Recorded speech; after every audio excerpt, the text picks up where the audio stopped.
Абайдың үшінші қара сөзі. Қазақтың бірінің біріне қаскүнем болмағының, бірінің тілеуін бірі тілемейтіндігінің, рас сөзі аз болатындығының, қызметке таласқыш болатындығының, өздерінің жалқау болатындығының себебі не? Хәммә ғаламға белгілі данышпандар әлдей қашан байқаған. Әрбір жалқау кісі қорқақ, қайратсыз тартады. Әрбір қайратсыз қорқақ мақтаншақ келеді. Әрбір мақтаншақ қорқақ ақылсыз надан келеді. Әрбір ақылсыз надан арсыз келеді. Әрбір арсыз жалқаудан сұрамсақ, өзі тойымсыз, өнерсіз, ешкімге достығы жоқ жандар шығады. Мұның бәрі төрт аяқты малды көбейтемінен басқа ойының жоқтығынан. Өзге егін, сауда, өнер, ғылым, солар секілді нәрселерге салынса, бұлай болмас еді. Әрбір мал іздеген малым көп болса, өзімдікі де балаларым да малды болса екен дейді. Ал мал көбейсе, малшыларға бақтырып, өздері етке қымызға тойып, сұлуды жайлап, жүйрікті байлап отырмақ.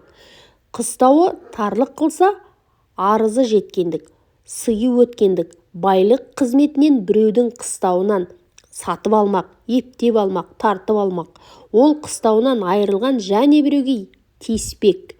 Я болмаса орынсыздығынан елден кетпек. Әр қазақтың ойы осы. Осылар біріне бірі достық ойлай ала ма? Кедей көп болса, ақысы кем болар еді. Малдан айырылғандар көбейсе, қыстауы босар еді деп, мен ананы кедей болса екен деп, ол мені кедей болса екен деп, әуелде ішімізбен қас сағындық. Әрі беріден соң сыртымызға шықты. Жауластық, дауластық, партияластық. Осындай қастарға сөзім өтімді болсын және де ептеп мал жиюға күшім жетімді болсын деп, қызметке, болыстыққа, билікке таластық.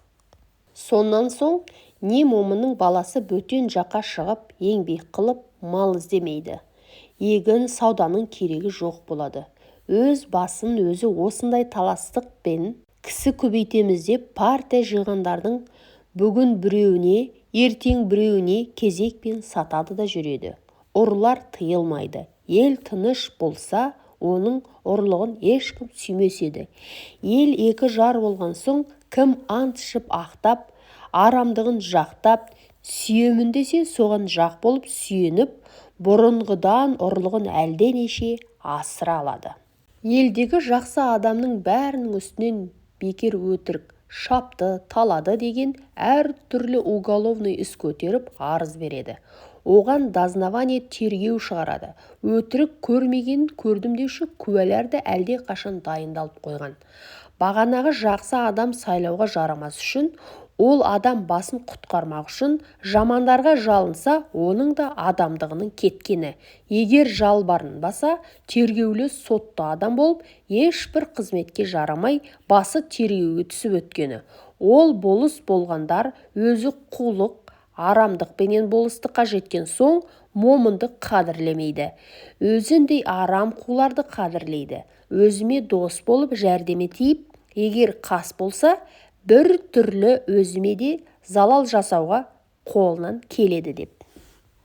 Осы күнде қазақ ішінде ісі білмес кісі білер деген мақал шықты. Оның мәнісі, ісінің түзулігінен жетпессің, кісінің амалы айлалығынан жетерсің деген сөз.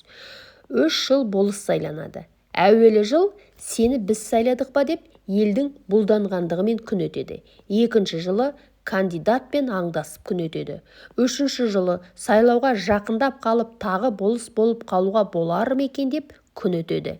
Енді несі қалды? Осы қазақ халқының осындай бұзықшылыққа тартып, жылдан жылға төмендеп бара жатқанын көрген соң менің ойыма келді.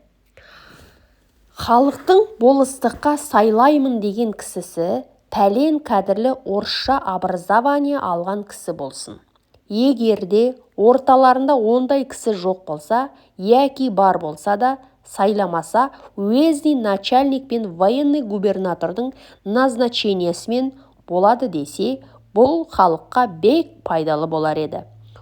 Оның себебі, әуелі қызмет құмар қазақ балаларына образование беруге ол да пайдалы іс. Екінші, назначениемен болған болыстар халыққа міндетті болмас еді, ол оларға міндетті болар еді. Уә назначение қылғанда тергеуі сұрауы барларына қарамаса өтірік арыз берушілер азаяр еді, бәлки жоғалар еді. Уә және әрбір болыс елді старшина басы бір би сайлағандық. Бұл халық көп залал болғандығына көрініп, саналып білінеді. Бұл билік деген біздің қазақ ішінде әрбір сайланған кісінің қолынан келмейді. Бұған бұрынғы Қасым ханның қасқа жолын, Есім ханның ескі жолын, Әз Тәуке ханның Күлтөбенің басындағы күнде кеңес болғанда жеті жарғысын білмек керек. Осы ескі сөздің қайсысы заман өзгергендікпенен ескіріп, бұл жаңа заманға келмейтіндігін болса, оның орнына татымды толық билік шығарып, төлеу салаларға жарарлық кісі болса керек еді. Ондай кісі аз, яки тіпті жоқ. Бұрынғы қазақ жайын жақсы білетін адамдар айтып, би екеу болса, дау төртеу болады деп. Оның мәнісі тақ болмаса, жұп билер таласып, дау көбейте береді деген мағынамен айтылған сөз.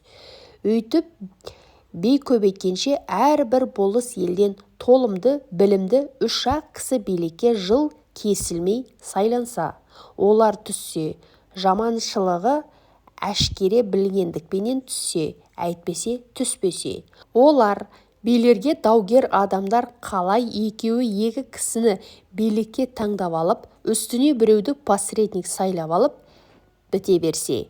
Егер оған да ынтымақтаса алмаса, бағанағы үш бидің біреуін алып, яки жеребемен сайлап алып жүгінсе, сонда дау ұзамай бітім болар еді.